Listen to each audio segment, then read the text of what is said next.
Pedagogía del oprimido, sección 16. Esta es una obra del maestro Paulo Freire. La fe en los hombres es un dato a priori del diálogo. Por ello, existe aún antes de que éste se instaure. El hombre dialógico tiene fe en los hombres antes de encontrarse frente a frente con ellos. Esta, sin embargo, no es una fe ingenua. El hombre dialógico, que es crítico, sabe que el poder de hacer, de crear, de transformar, es un poder de los hombres, y sabe también que ellos pueden, enajenados en una situación concreta, tener ese poder disminuido. Esta posibilidad, sin embargo, en vez de matar en el hombre dialógico su fe en los hombres, se presenta ante él, por el contrario, como un desafío al cual debe responder. Está convencido de que este poder de hacer y transformar, si bien negado en ciertas situaciones concretas, puede renacer, puede restituirse, no gratuitamente, sino mediante la lucha por su liberación, con la instauración del trabajo libre y no esclavo, trabajo que otorgue la alegría de vivir. Sin esta fe en los hombres, el diálogo es una farsa o, en la mejor de las hipótesis, se transforma en manipulaciones paternalistas. Al basarse en el amor, la humildad, la fe en los hombres, el diálogo se transforma en una relación horizontal en que la confianza de un polo en el otro es una consecuencia obvia. Sería una contradicción si, en tanto amoroso, humilde y lleno de fe, el diálogo no provocase este clima de confianza entre sus sujetos. Por esta misma razón, no existe esa confianza en la relación antidialógica de la concepción bancaria de la educación.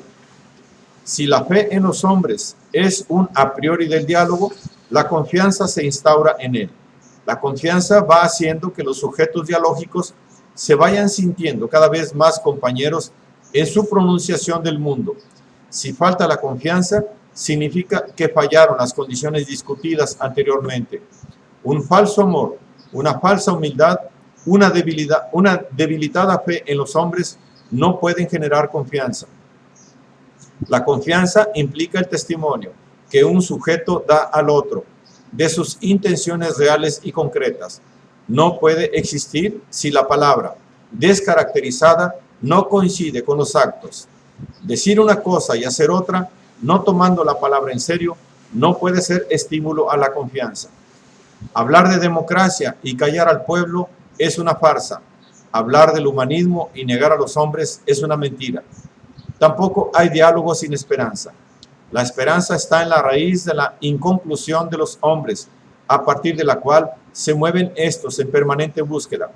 Búsqueda que, como ya señalamos, no puede darse en forma aislada, sino en una comunión con los demás hombres, por ello mismo, nada viable en la situación concreta de opresión. La desesperanza es también una forma de silenciar, de negar el mundo, de huir de él.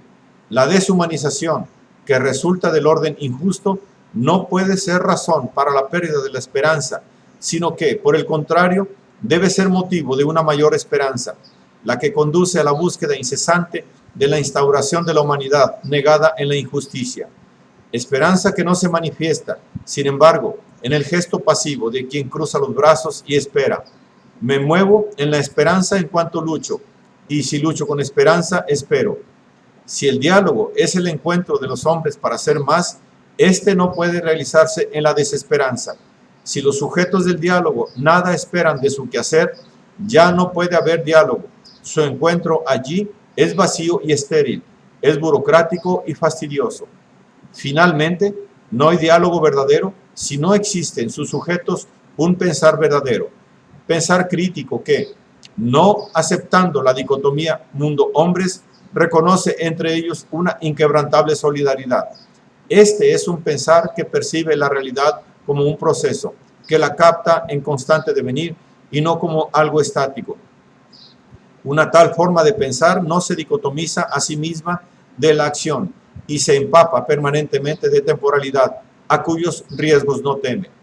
Se opone al pensar ingenuo, que ve el tiempo histórico como un peso, como la estratificación de las adquisiciones y experiencias del pasado, de lo que resulta que el presente debe ser algo normalizado y bien adaptado. Para el pensar ingenuo, lo importante es la acomodación a este presente normalizado. Para el pensar crítico, la permanente transformación de la realidad con vistas a una permanente humanización de los hombres. Para el pensar crítico, diría Pierre Furter, la meta no será ya eliminar los riesgos de la temporalidad, adhiriéndome al espacio garantizado, sino temporalizar el espacio.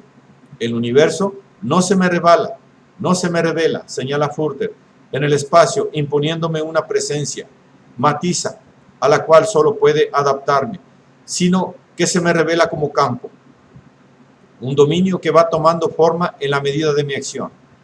Pero el pensar ingenuo, la meta es apegarse a ese espacio garantizado, ajustándose a él, y al negar así la temporalidad, se niega a sí mismo.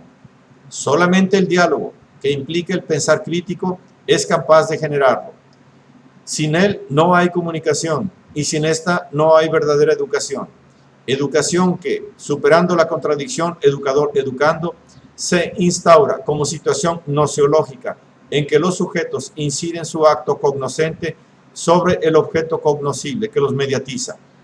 De ahí que, para realizar esta concepción de la educación como práctica de la libertad, su dialogicidad empiece, no al encontrarse el educador educando con los educando-educadores en una situación pedagógica, sino antes, cuando aquel se pregunta en torno a qué va a dialogar con estos. Dicha inquietud en torno al contenido del diálogo es la inquietud a propósito del contenido programático de la educación. Para el educador bancario, en su antidialogicidad, la pregunta obviamente no es relativa al contenido del diálogo, que para él no existe, sino con respecto al programa sobre el cual disertará a sus alumnos. Y a esta pregunta responde él mismo, organizando su programa. Para el educador educando, dialógico, problematizador, el contenido programático de la educación no es una donación o una imposición, un conjunto de informes que han de ser depositados en los educandos, sino la devolución organizada, sistematizada y acrecentada al pueblo de aquellos elementos que éste le entregó en forma inestructurada. La educación auténtica, repetimos, no se hace de A a B o de A sobre B, sino A con B, con la mediación del mundo que impresiona y desafía a unos y a otros, originando visiones y puntos de vista en torno de él. Visiones impregnadas de anhelos, de dudas, de esperanzas o desesperanzas que implican temas significativos, en base a los cuales se constituirá el contenido programático de la educación. Uno de los equívocos propios de una concepción ingenua del humanismo radica en que, en su ansia por presentar un modelo ideal de buen hombre, se olvida de la situación concreta, existencial, presente de los hombres mismos. El humanismo, dice Furter, consiste en permitir la toma de conciencia de nuestra plena humanidad, como condición y obligación, como situación y proyecto.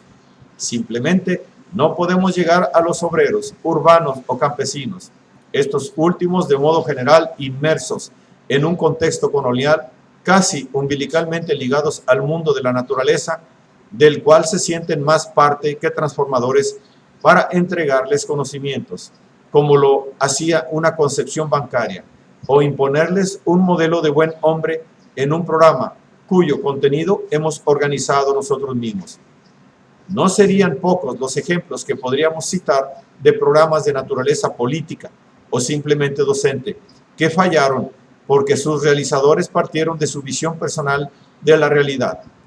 Falta verificada porque no tomaron en cuenta en ningún instante a los hombres en situación a quienes dirigirían su programa, a no ser como meras incidencias de su acción. Para el educador humanista o el revolucionario auténtico, la incidencia de la acción es la realidad que debe ser transformada por ellos con los otros hombres y no los hombres en sí. Quien actúa sobre los hombres para adoctrinarlos, adaptarlos cada vez más a la realidad que debe permanecer intocada, son los dominadores. Lamentablemente, sin embargo, en este engaño de verticalidad de la programación, engaño de la concepción bancaria, caen muchas veces los revolucionarios en su empeño por obtener la adhesión del pueblo hacia la acción revolucionaria. Se acercan a las masas campesinas o urbanas con proyectos que pueden responder a su visión del mundo, mas no necesariamente a la del pueblo. Se olvidan de que su objetivo fundamental es luchar con el pueblo por la recuperación de la humanidad robada y no conquistar al pueblo. Este verbo no debe tener cabida en su lenguaje, sino en el del dominador. Al revolucionario le cabe liberar y liberarse con el pueblo y no conquistarlo.